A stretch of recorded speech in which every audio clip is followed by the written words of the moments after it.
Y bueno, se entiende que no están todos, pero supongo que van a ir yéndose a medida que pase el tiempo. ¿Está bien?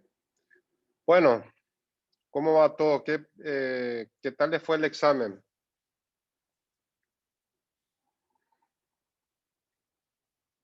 Nadie me reclamó nada, nadie me dijo nada. Vi que a algunos les faltó el tiempo, algunos entraron tarde.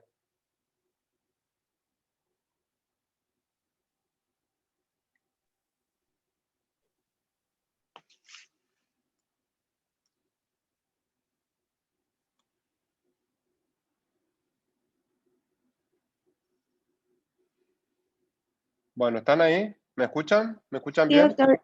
Sí, estamos acá. Bueno, ok. Voy a poner solo aquí tiempo de compartir. Voy a empezar a compartir mi clase. Viste que nadie responde a mi pregunta.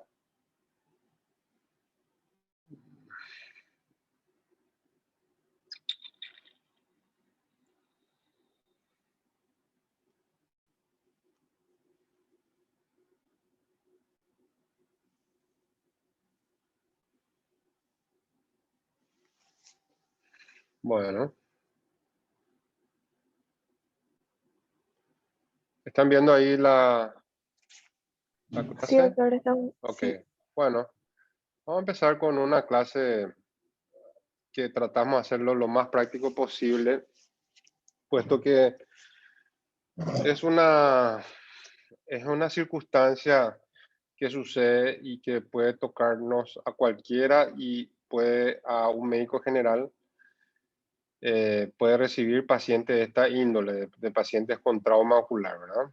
Siempre un paciente con trauma ocular se evalúa como cualquier otro trauma, no necesariamente ocular, cualquier trauma significativo corporal, ya sea de toda índole que afecte el ojo, obviamente se evalúa como un paciente politraumatizado.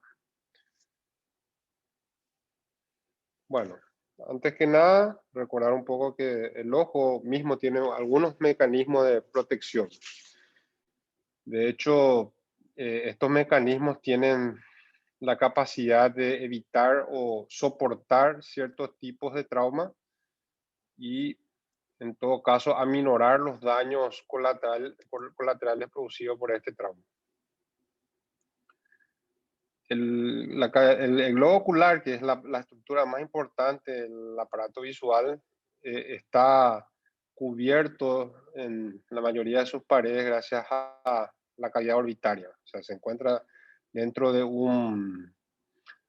una cavidad en el cual sus paredes le protegen de los daños que puedan provenir de esas direcciones. Sin embargo, la parte anterior, obviamente, no está protegido y por ende es la región más susceptible de recibir directamente los traumas. Hay que acordarse que los traumas pueden ser indirectos también, pueden ser por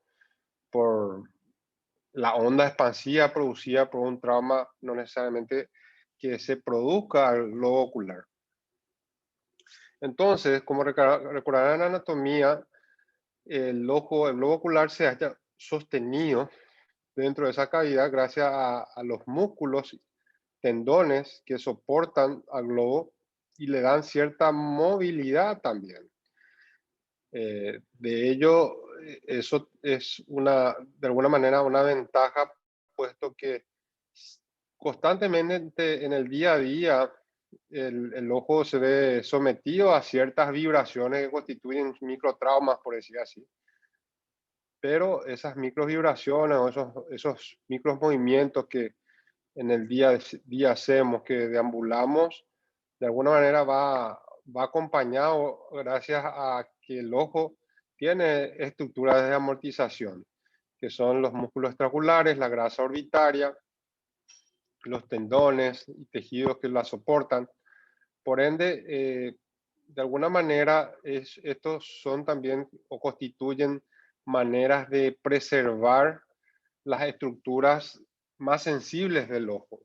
Acuérdense que la estructura más sensible en el sentido de capacidad visual es la retina. La retina es donde están las células fotorreceptoras y son las estructuras donde un daño quizás sea irreversible. Sin embargo, las otras estructuras, de alguna u otra manera, si bien son fundamentales, de alguna manera se puede reemplazar, como por ejemplo el cristalino, que por un trauma se produce una catarata, eso se hace una cirugía, se reemplaza y si la retina está bien, no hay un efecto irreversible o un defecto en cuanto a la visión. Por tanto, la retina y todas las estructuras de las vías nerviosas ópticas, sobre todo las que están, en este caso, dentro de la cavidad orbitaria, son estructuras que si se dañan, obviamente son irreparables. Por ende, esa protección que le da la cavidad ocular es fundamental para el día a día y para los posibles exposiciones a diferentes tipos de trauma que pudieran existir.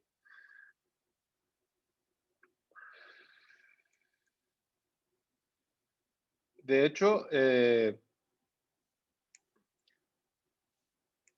los anexos, el párpado, las pestañas, esos también constituyen de alguna manera una protección a los microtraumas, sobre todo. Por ejemplo, si detectamos o si nosotros vamos caminando y detectamos que estamos ante la presencia de un posible trauma o estamos amenazados por algún factor, como por ejemplo un viento fuerte donde vemos que hay una polvadera y se levanta granito, ¿qué hace? El ojo cierra. Automáticamente el párpado es el auricular del párpado es un músculo muy rápido que actúa en fracciones de milésimas de segundo y de alguna manera protege las estructuras del globo ocular. O sea, ese reflejo de cerrar el ojo, evidentemente, es un aliado en el momento de defendernos ante una agresión. Por ende, las estructuras anexas, inclusive las pestañas, atrapan partículas del aire y de alguna manera también constituyen una manera de defensa del globo ocular. Entonces, hay que tenerla en cuenta, puesto que es la parte más anterior y más expuesta. ¿Cuáles son las principales causas de trauma? Bueno, en el día a día, como dije, hay todos los días estamos expuestos, pero ahí se enumera unas cuantas, unos cuantos tipos de traumas que pudieran existir y afectar de alguna manera directamente al ojo, y es lo que sucede en el día a día y con frecuencia, donde vemos eso. Entonces tenemos la arma de fuego, accidente automovilístico, cuerpo extraño, sobre todo, eh, por ejemplo, los soldadores que trabajan con metal, es muy habitual que vaya al ojo, o cualquier tipo de cuerpo extraño que ustedes se puedan imaginar que puede inclusive eh, permanecer dentro del ojo o simplemente causar un daño y volver a salir. Entonces, esos son algunos tipos muy frecuentes de traumas que pueden existir en el día a día. Agresiones físicas, complicaciones quirúrgicas, también es un trauma iatrogénico. Los petardos, es muy frecuente, quemaduras químicas, térmicas y algunas relacionadas al deporte. Entonces, ¿cómo empezamos la evaluación de un paciente traumatizado? Con el ABC, siempre debemos evaluar el riesgo de vida y luego como se dice, primero la vida, después el órgano y después la función de dicho órgano. Entonces, el riesgo de vida, el examen del ojo y de los anexos, de alguna manera es muy importante. Puede haber factores de interferencia en el momento de la evaluación del trauma en su forma inicial, puesto que no necesariamente eso lo hacemos en un consultorio, puede ser en el momento donde pasamos al lado de una persona que sufrió un trauma y en ese momento uno ya tiene que empezar la evaluación como profesional. Los exámenes complementarios siempre deben ser una herramienta útil para llegar a un perfecto y más fino diagnóstico para posteriormente realizar la terapéutica y el plan terapéutico adecuado. Bueno, en cuanto al riesgo vital, hay situaciones de urgencias y evaluación posterior de la lesión ocular. ¿Cuáles son aquellas situaciones de urgencia? Obviamente aquellos que van con el riesgo de la vida y aquellas que también requieren una urgencia ocular, o sea, requiere un tratamiento inmediato en el momento donde ocurre dicho trauma. Bueno, cuando hay obviamente hay estos factores que arriesgan la vida, si bien el ojo es muy importante, no es lo más importante para vivir, ¿verdad? Como el estrés respiratorio, los compromisos cardiovasculares, hemorragia masiva y shock, obviamente queda en un segundo plano la evaluación ocular. Primero debemos encararlo con el ABC, salvar la vida y bueno, posteriormente cuando descartemos o veamos que ya no hay un riesgo vital importante, entonces debemos sí ir hacia la evaluación de las urgencias oculares. Las urgencias oculares, la principal es la quemadura por químicos. Siempre los traumas por químicos requieren un tratamiento inmediato en el sitio del trauma. Y la oclusión de la arteria central de la retina, que sí nos da minutos, horas, quizás días para resolverlo. Y es igual ante una situación como ocurre en un infarto agudo del miocardio, donde la obstrucción se debe a ateromas y bueno, hay que utilizar trombolíticos. Realmente es muy ideal eso, pero es una urgencia ocular a tener en cuenta. El resto, de alguna u otra manera, requiere de un tratamiento inmediato, pero no tan inmediato como lo requiere estas dos urgencias oculares. ¿Okay? La urgencia es la que no podemos posponer, la emergencia es lo que tenemos que resolver en poco tiempo. ¿Okay? Bueno, cuando evaluamos el ojo debemos basarnos en semiología básica. Primero, una evaluación externa de la cara, el párpado, adentrarnos hacia el ojo, evaluando la conjuntiva. Paso a paso evaluamos, pasamos a la evaluación de la agudeza visual. Acuérdense que la agudeza visual, voy a volver a destacar siempre, es algo que tenemos que hacerlo aún en pacientes traumáticos, excepto en esas urgencias que yo había citado, que son las dos situaciones donde podemos saltear la necesidad de realizar el examen de la agudeza visual. Me dan un minutito. Bueno, doctor.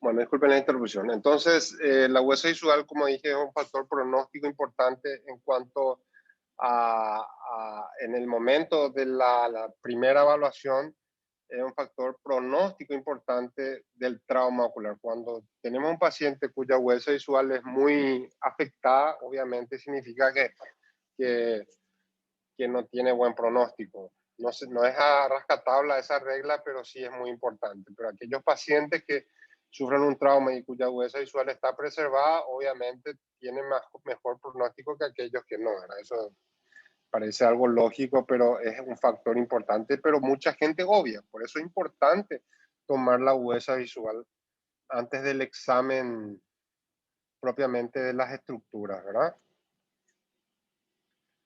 Eh,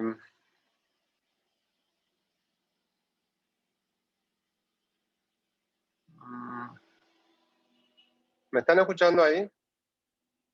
¿Hola? Sí, Sí, doctor, te doctor. estamos escuchando. Sí, sí. Bueno, las pupilas hablan siempre mucho de las estructuras tanto internas como las vías ópticas. Entonces, el examen de la pupila es muy importante en todos nuestros pacientes traumatizados, ¿no? La motilidad ocular aporta mucho.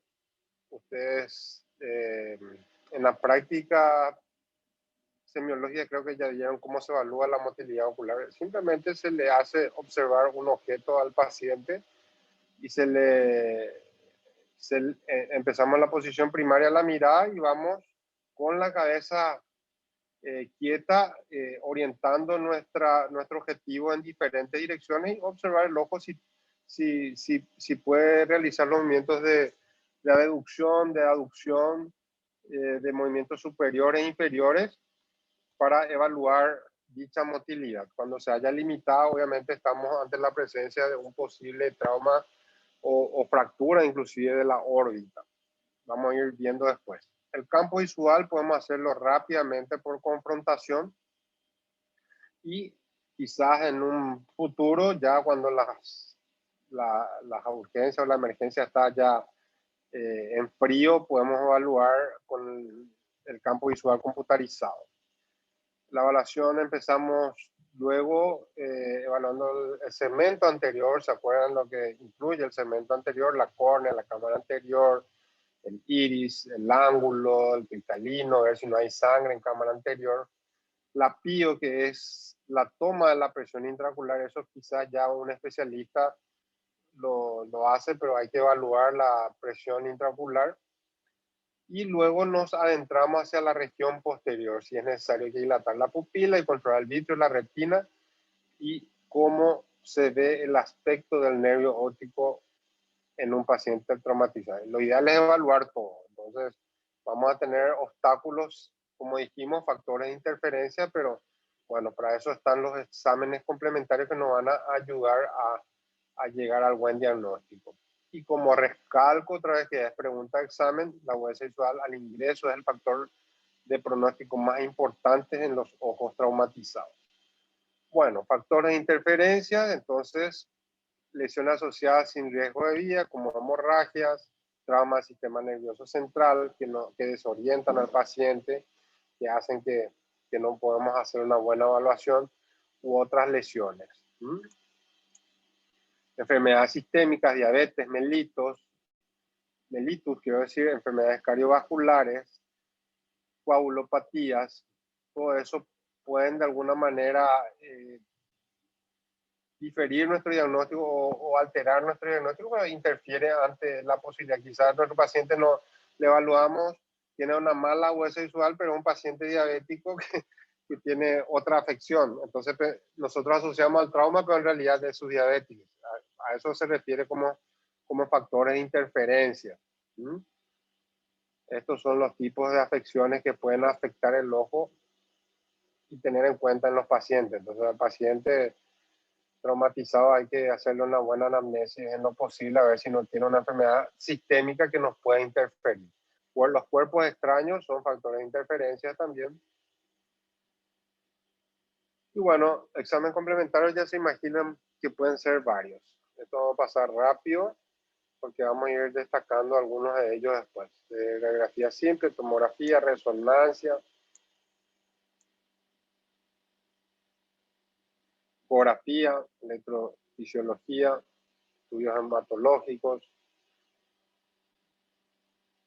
Y de acuerdo a eso, entonces diseñamos el plan terapéutico. El plan terapéutico va a depender mucho del tipo de trauma. ¿Cuáles son los tipos de trauma? lo principal es el químico principal en cuanto a la acción. Como yo dije, debemos empezar a actuar en instante, no nos da tiempo a esperar. El inicio del tratamiento se hace salteando lo que fuera, ¿verdad? El térmico, por radiación y mecánico ya son otras modalidades que de repente pueden esperar, ¿verdad?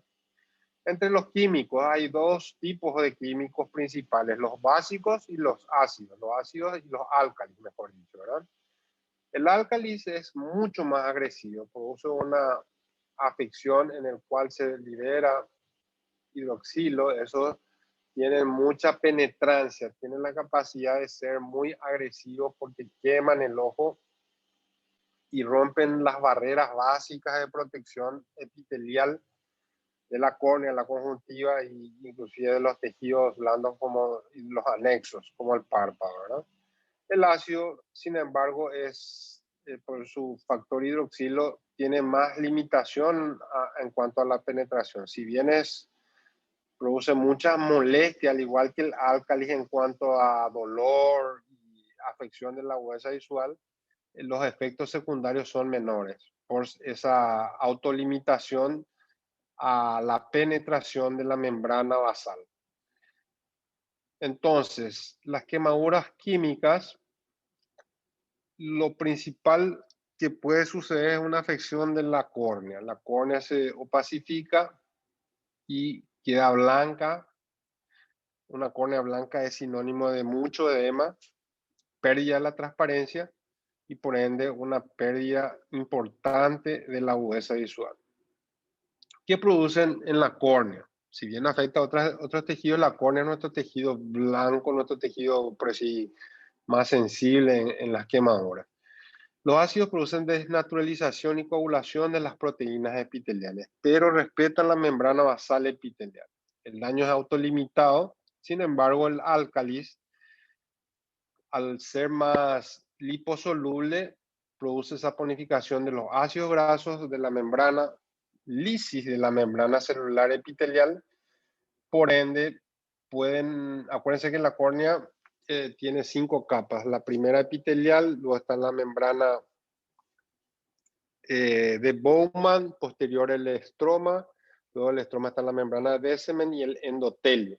Cuando atraviesan la membrana epitelial, prácticamente atraviesan la membrana de Bowman, que se cree que es un anexo de la membrana basal epitelial, llegan al estroma. Los álcalis tienen la capacidad de llegar al estroma y producen entonces destrucción de los glicosaminoglicanos estromales y por ende hay una exposición, hay mucho más edema y desnaturalización del colágeno corneal y coagulación de los queratocitos. O sea, la reparación misma de esas estructuras se ve limitada por la afección misma de los propios restituyentes, como es el.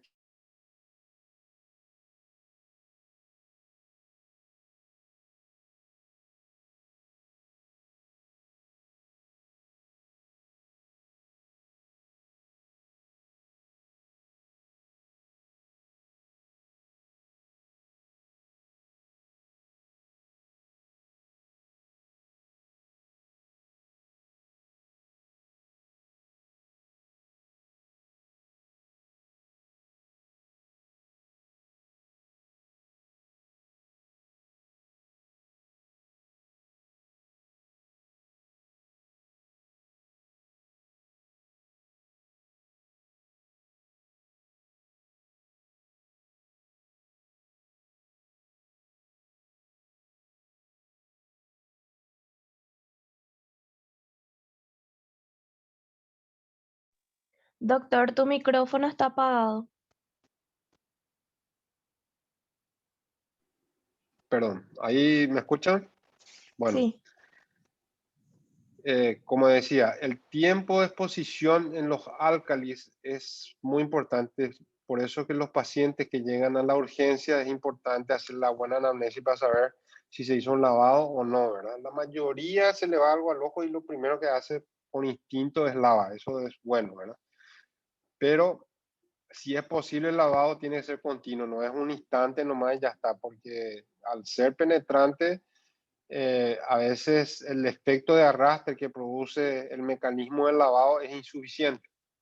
Por ende, tiene que ser continuo. Nosotros una vez que llega tenemos que lavar, lavar, lavar con mucho suero, por más que aparentemente sacamos todo. Cuando pensamos que sacamos todo, significa es que es insuficiente aún. Bueno, no sé por qué no me avanza. Hay una clasificación que quizás no suelo preguntar en los exámenes, pero para que ustedes sepan, pero es una clasificación que evalúa la transparencia de la córnea, que es la erosión central donde la córnea se ve transparente y se ven todavía estructuras del segmento anterior, el iris, la pupila, inclusive se puede evaluar diámetro pupilar, reflejo fotomotor, inclusive reflejo rojo. Cuando el daño afecta aún más a la córnea, vamos a la clasificación 2 de Roper-Hall, que es ya una erosión epitelial mayor, hay una mayor extensión, ya no vemos los detalles quizás del segmento anterior. Vemos el segmento anterior, podemos evaluar todavía algunas cosas como el reflejo fotomotor, pero ya con mayor dificultad. Y eso, a medida que se acrecienta el edema, ya las estructuras se ven menos visibles, ya es más difícil evaluar los detalles, aún más que en el grado 2. Ya cuando hay un leucoma importante o una pérdida de la transparencia corneal importante, debemos asumir que hay una isquemia limbar de 1/3 a 1/2. Por tanto, es un daño que debemos ir teniendo en cuenta a repararlo. O sea, las secuelas son mayores, ¿verdad? Y cuando hay una pacificación total, este el aspecto es prácticamente una bola blanca. No se observan las estructuras del iris y la isquemia limbar es mayor a 180 grados, ¿verdad? Pero es para su conocimiento. No voy a preguntar esto, nunca pregunté como examen porque ya son detalles muy finos, ¿verdad? El tratamiento depende mucho de la fase. La fase aguda abarca entre 0 a 7 días. En ese momento, como dije, el lavado abundante con agua o solución salina y sobre todo en el saco conjuntival. ¿Cómo hacemos un, un blefarostato para poder lavar bien el párpado? Con un clic? Doblamos el clip de esa manera, utilizamos dos y podemos abrir bien y lavar, llegar bien al saco conjuntival. Y lo ideal es usar una solución fisiológica. Agarramos un macrogotero, podemos instilar un poquito de silocaína que usamos para infiltración de las heridas. Le instilamos directamente sobre el ojo, eso le da una leve anestesia, pero en realidad al, al hacerlo sin anestesia, el efecto eh, refrescante misma que produce el líquido, el agua, ya le da un alivio al dolor que el paciente pudiera tener al instante. Y utilizar 4, 5, 6 litros de suero colgado inclusive al portazuero y directamente sobre el ojo. Entonces, eso hay que hacerlo en la fase inmediata, no solamente aguda, inmediata. En esta fase ya usamos antibióticos por el riesgo de una sobreinfección. Cicloplégicos son colirios que producen una parálisis del músculo ciliar, son aquellos que dilatan la pupila. Eso alivia el dolor de manera muy importante. Y ya en esta etapa iniciamos los corticoides vía tópica, o sea, colirios con corticoides. En esta fase, ¿qué esperamos? Que haya una repitelización, por tanto, ese epitelio dañado podemos ayudarlo con una oclusión, con un antibiótico, un antiinflamatorio. Oclusión le decimos al cierre del párpado con una gasa y un microporo o una cinta para piel. Entonces, eso hace que el ojo esté cerrado y ayuda a que esto se revitalice. O sea, obviamente después pasar la fase de lavado y todo eso, oclusión. Solo que es muy molestoso, ¿verdad? Están los lentes contactos terapéuticos, eso también cuando hay una zona de epitelización leve, recurrimos a veces a los lentes contactos que dan una eh, analgesia importante al dolor, sobre todo aquellas lesiones lacerantes o aquellas lesiones cuya exposición fueron mínimas. Entonces hay que saber en qué usar y en qué no. La tarsorrafia es una alternativa cuando eh, prácticamente el daño es muy importante. La tarsorrafia significa la sutura del párpado. Hay aquellos pacientes, por ejemplo, eh, por decir así, con discapacidades mentales o pacientes con síndrome de Down, donde sabemos que no va a permitir ocluirle el ojo, entonces directamente se le puede suturar el párpado para permitir una repitilización por un transcurso de días o semanas. Y una forma más agresiva es ya quirúrgica, hacer la propia conjuntiva, utilizar como un injerto sobre la córnea para lograr esa repitalización. A veces la repitalización, de acuerdo al daño, sobre todo a la isquemia limbar, es cuando más extenso es la isquemia, la repitalización es más lenta. Entonces puede durar semanas la repitalización del epitelio dañado corneal. Nos estamos refiriendo sobre todo corneal. Se sabe bien que el ascorbato sódico tópico al 10% y por vía oral ayuda mucho a acelerar este proceso, por tanto está indicado. Y en esta fase ya tratamos la hipertensión o glaucoma secundario a los traumas por química. ¿Okay? Estamos hablando de trauma químico. ¿Okay? Luego de la fase aguda, vamos a la fase de reparación precoz, que va entre los 7 a 21 días. En esa fase debemos ir bajando el uso tópico en forma gradual de corticoides. Podemos utilizar acetilcisteína, la tarsografia o trasplante están como una alternativa. Y si hay riesgo de perforación, utilizar adhesivos biológicos tisulares, no adhesivos cualquiera, ¿verdad? Están los biológicos hechos de sangre de cordero y toda esa cuestión. Y está la queratoplastia laminar, que es un trasplante de córnea en sitios donde hay un afinamiento importante o un riesgo inminente de perforación. En la fase de reparación tardía, que va de los 21 días posteriores a varios meses, entonces hay que tratar el ojo seco secundario. Acuérdense que la producción lagrimal va mediado por los receptores del nervio trigémino existentes en la córnea.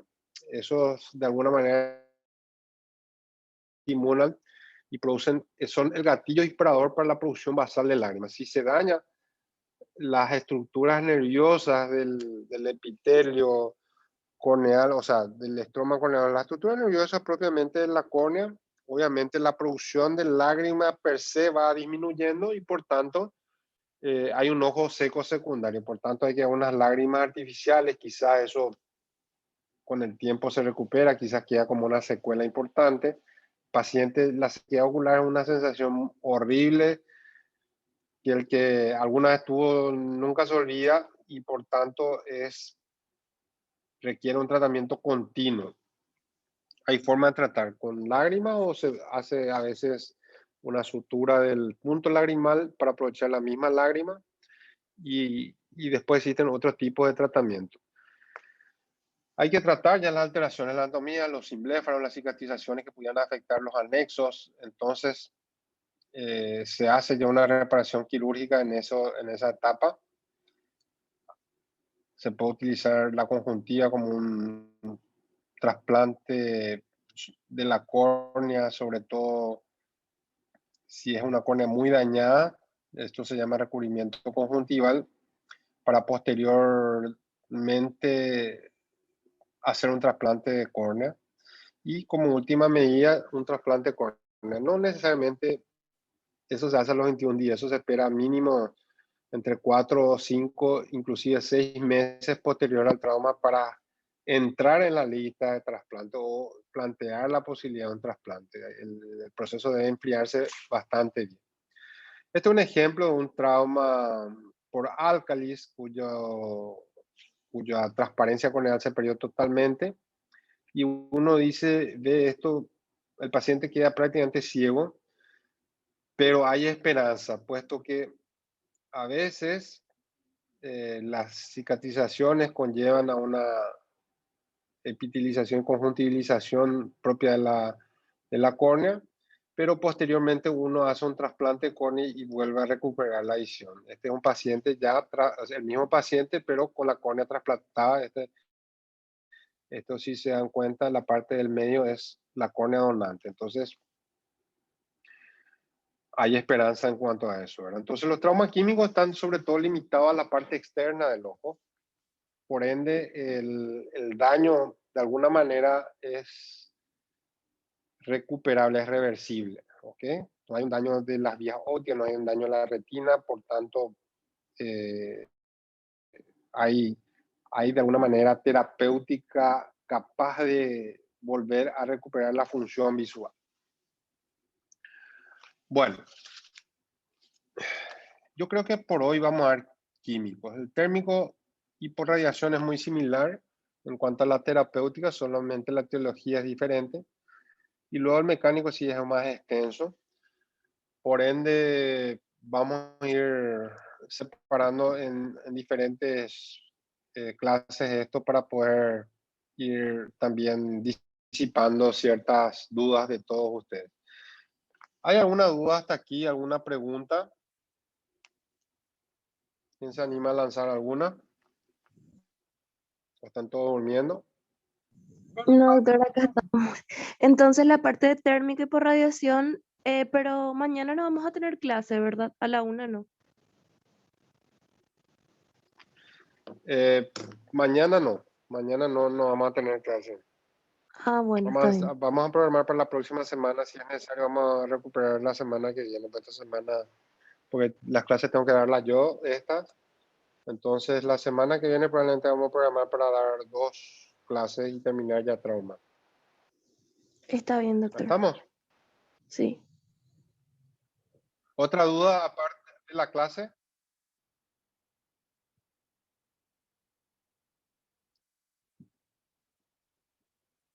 A ver un poquito, voy a dejar de compartir y voy a hacer algunas preguntas para hacer rinchabola con ustedes, ya que nos preguntan. ¿Andrew Jiménez está ahí? ¿O dejó prendido nomás un...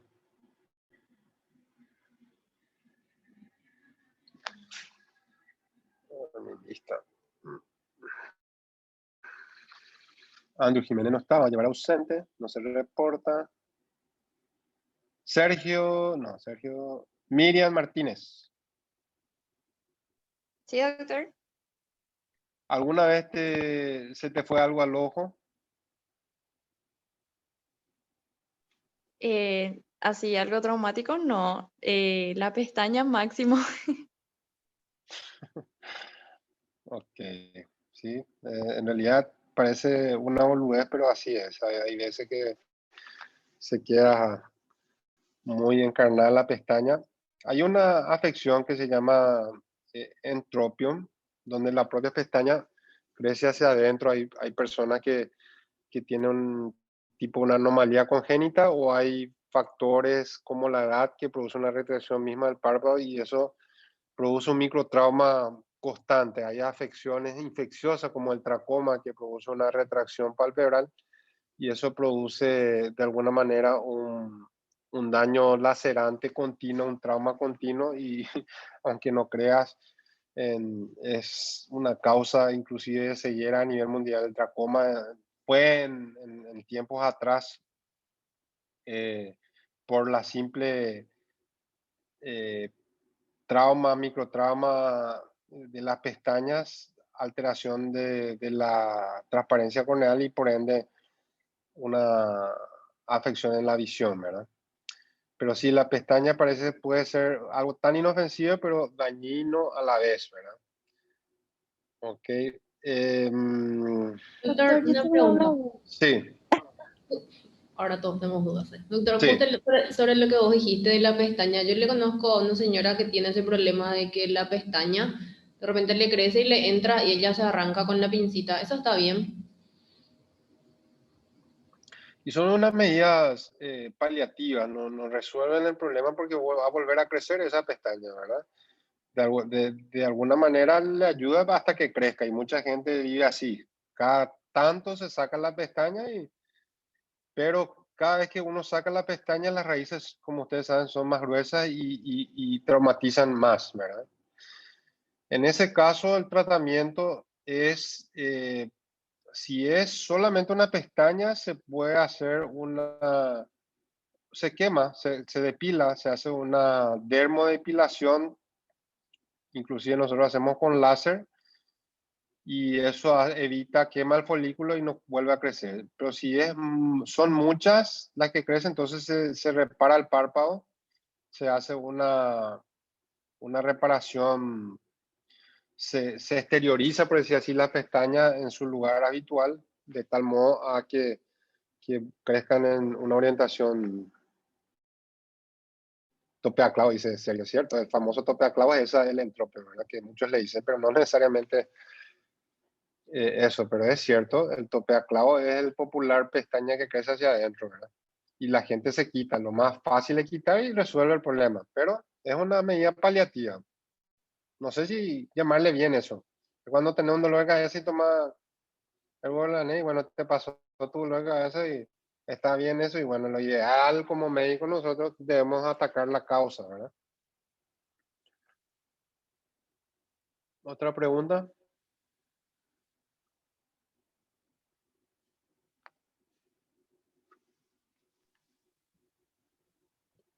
Doctor, ¿cómo funcionarían los lentes de contacto terapéuticos en la fase aguda? Eso no sería, o sea, me da la impresión de que no sería un poco más agresivo para el ojo que ya está tipo afectado o igual. Como dije, hay que evaluar bien el paciente en el cual le indicamos un lente de contacto terapéutico. La extensión no debe ser importante en cuanto a la afección. Por ejemplo, si tenemos una exposición mínima de un ácido en el cual dañó, por decir así, 2 milímetros en la córnea, tenemos una úlcera corneal de 2 milímetros, sabemos que es una lesión autolimitada, pero es muy molestosa. Entonces, el lente de contacto terapéutico de baja graduación, uno le coloca y le deja una semana, le puede dejar un mes inclusive. Y en ese periodo de tiempo, ¿cuál es la ventaja? Que el paciente puede desarrollar su vida habitual, normal, cotidiana y no sentir mayores molestias en el proceso de recuperación. ¿Entendés? Entonces hay que evaluar cada paciente. No puedes tampoco, ante una lesión masiva, importante, colocar lentes de contacto, pero es una alternativa seleccionada para algunos tipos de traumas en el cual le permite, porque ¿qué pasa? Hoy en día, el día a día, lo cotidiano, trabajar es importante. Entonces, imagínense un paciente que tiene que estar de reposo por 3 semanas y no poder trabajar porque tiene el ojo tapado. Entonces, le vuelve de alguna manera vulnerable económicamente. Entonces, es una alternativa, no para todos, pero sí válida si está bien indicado, ¿verdad?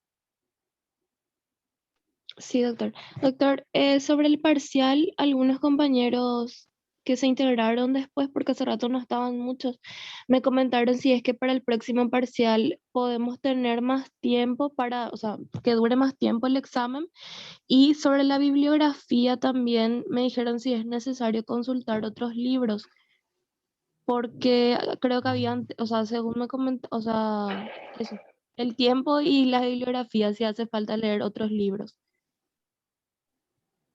Bueno, ¿cuál es el objetivo del tiempo corto? El tiempo corto es para no googlear, sencillo. El que sabe, sabe, y el que no sabe, salta. Tenés que tener un poquito de presión en cuanto al tiempo, porque si no es muy fácil rendir cualquier examen si tenés mucho tiempo. ¿Entendés? Yo te aseguro que entre los que rindieron hay gente que rindió muy bien, es porque estudió. Entonces, por eso se le acorta el tiempo. ¿Vos me estás pidiendo tiempo para qué? No le veo la necesidad. Si es múltiple choice de seleccionar, si sabes, sabes. Es una manera de presión. Por eso yo creo que el tiempo no es tan negociable. Quizás le voy a dar 1 o 2 minutos más, pero ahí marca la diferencia del que sabe y no sabe. Así de sencillo. ¿Entendés? Y sí, hay que ser muy puntuales en ingresar, hay que estar unos minutos ya antes y estar pendiente. En cuanto a la bibliografía, como le dije, el libro de Alexandrini es lo básico, pero hay muchas cosas más que los profesores desarrollan que no están en los libros, ¿verdad? Que no están, pero cualquier duda que exista en algún tema que vaya contrario a lo que dice Alexandrini, obviamente se tiene en cuenta Alexandrini, ¿verdad? Y lo que dice el profesor, se llega a un acuerdo en cuanto a eso, ¿verdad? Y sí, le debo una corrección y ver cuáles son los temas. Generalmente en los años anteriores me pasan, o sea, la delegada me puede pasar cuáles son los temas que están en discusión, pero hay temas muy obvios, hay temas que sí quizás se puedan discutir, entonces yo le voy de alguna manera disipando esa duda. ¿Ok? ¿Entienden? Sí, doctor, muchas gracias. Bueno, no se preocupe, vamos a ir tratando de afianzar todo eso. Yo digo siempre, mi materia no está para trancarles en cuanto a su desarrollo como médicos, pero sí es, por eso sí, pueden salir no sabiendo nada de oftalmología y ser buenos médicos, pero sí es muy importante saber lo esencial y lo básico. Y en mi espíritu no está trabarles, siempre soy muy, en ese sentido, muy abierto a las nuevas propuestas, a discutir los temas, pero sí, tampoco ir al otro extremo donde vos le pasas la mano y te agarra el brazo, ¿verdad? No es así tampoco, ¿verdad? Entonces vamos a ir negociando, esto es, hoy en día es así, y mi objetivo es ayudarle, ¿ok? Entonces damos por finalizado hoy la clase Está bien, y que doctor. tenga un buen resto de jornada, ¿ok? Igualmente, hasta luego. Dale, Gracias, doctor. yo voy a Luego, estar doctor. comunicándome para ver qué día le queda mejor, ¿ok? Gracias, doctor. Bueno, chao, chao.